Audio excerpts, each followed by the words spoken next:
Hello friends, Professor Nick here, welcome back. Today I want to talk to you about something that's quite important and very common among high-performing people, especially academics, and that is imposter syndrome. If you are not familiar with imposter syndrome, this is simply the idea that your success so far has been the result of something other than your talent and skills. For example, that you used a charm, charisma, or just had really good luck, and then that's how you got to the position you're at. Look, I have a lot to say on this subject because I've experienced it firsthand a lot. I've had it through, honestly, most of my life, with it being really bad in grad school, and probably the worst when I started teaching as a full-time lecturer.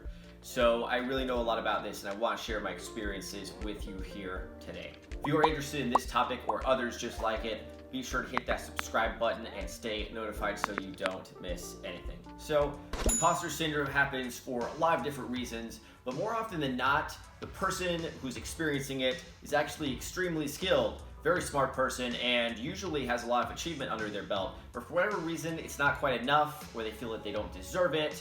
It's related maybe to their self-image or self-esteem.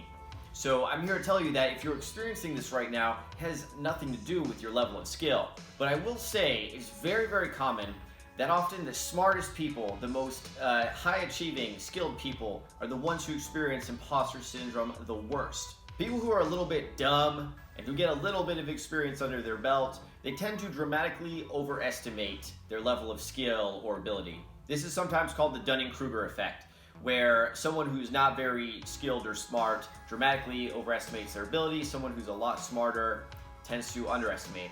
The dumb people or the unskilled people, this is usually because they don't have the full, complete picture. They're missing data that they're forming their assessment off of. They really don't understand the intricacies and nuances of what's going on, and so it's very easy for them to be naive and overstate their ability. These are the same people who tend to buy a lottery ticket thinking that their chances are higher than the next person, or thinking that something that happens to a lot of people is not going to happen to them. They think, oh, I can text and drive just fine.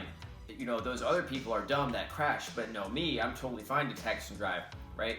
Conversely, people who are very skilled or smart or have a lot of wisdom or experience in that area, what happens is they have a very good understanding of all the nuances, the intricacies, and they know who the big players are in that field. They tend to compare themselves with the best of the best of the best, and they're always falling short. And because they have a more complete picture, they come to understand those things that they're missing. The more you know that you don't know, right? And that's what's going on here.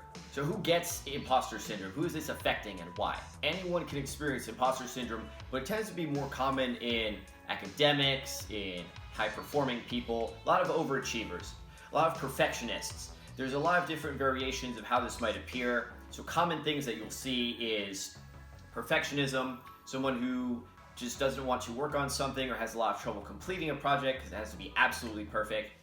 Sometimes it's people who want to be the expert and they're not going to begin a project or work on something until they have absolutely all of the data available, and they're not comfortable with doing something that isn't completely perfect. You also have what I like to call the soloist, and this is a person who insists on doing things on their own. They believe that asking for help is weakness. They believe that they should be completely 100% independent, right? So I think this gives you a very good picture of what's going on here. If you're still watching this video, there's a very good chance that you yourself have experienced imposter syndrome. I think most people are going to experience something like this at one point or another in their life.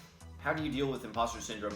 So you are going to have to accept it at some point, and it is tending to be a lifelong struggle for most people. But what I will say is there's quite a few things you can do to mitigate it, to see it coming, and to reduce the effect that it has on you so you can still be effective, not have to waste that emotional energy on this stupid problem.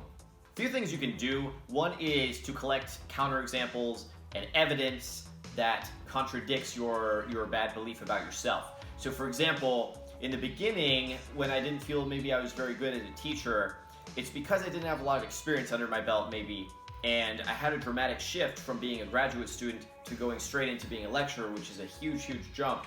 Very big change in mindset and responsibilities and all that, right? But after doing it for a couple semesters, I started to collect thank you cards from students and the nice kind comments and remarks they would make, and the evaluations that would have positive things to say about me in my class. And after seeing that, it becomes a lot harder to continue to have any kind of negative belief about my teaching. Another thing that is super helpful here is overall to just bring awareness to the problem. The more you are aware that you may have this thing called imposter syndrome and that you're beating yourself up or selling yourself short or whatever the case, the more you can spot those things as they're happening, the easier it is to nip it in the bud and redirect that energy so you don't have to keep doing that, right?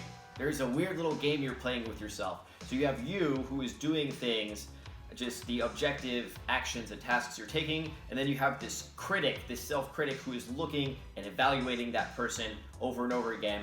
What you need to do is build a higher self that's observing the entire dynamic and realizing that this is just an illusion. It's a dumb, stupid game that you're playing with yourself and you need to stop.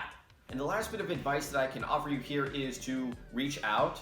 So if you are a professor, a teacher, graduate student, or anyone really that is experiencing imposter syndrome, please reach out to me. You can send me an email, nick@professornick.com. You can send me a message on Instagram, professor.nick. Or you can just comment below and I would be happy to talk with you. So one of the things that's really good about reaching out is that it allows you to see things with a more complete picture. The way that you view your own work and yourself is colored through the lens that you have of your self-concept. But from another person, from a different observer, they may have a very different picture than you. And they may see all kinds of positive things about you and your work that you have not seen yet. So reaching out and being willing to talk about your experience with others, maybe even other academics if you're a professor, that's going to be really helpful and it's highly recommended. That's it for the video, guys. Thanks so much for watching. Be sure to give this a like if you enjoyed. Drop me a comment and let me know about your experience with imposter syndrome. Be sure to subscribe for more fantastic videos. This is Professor Nick signing off, and I will see you next time.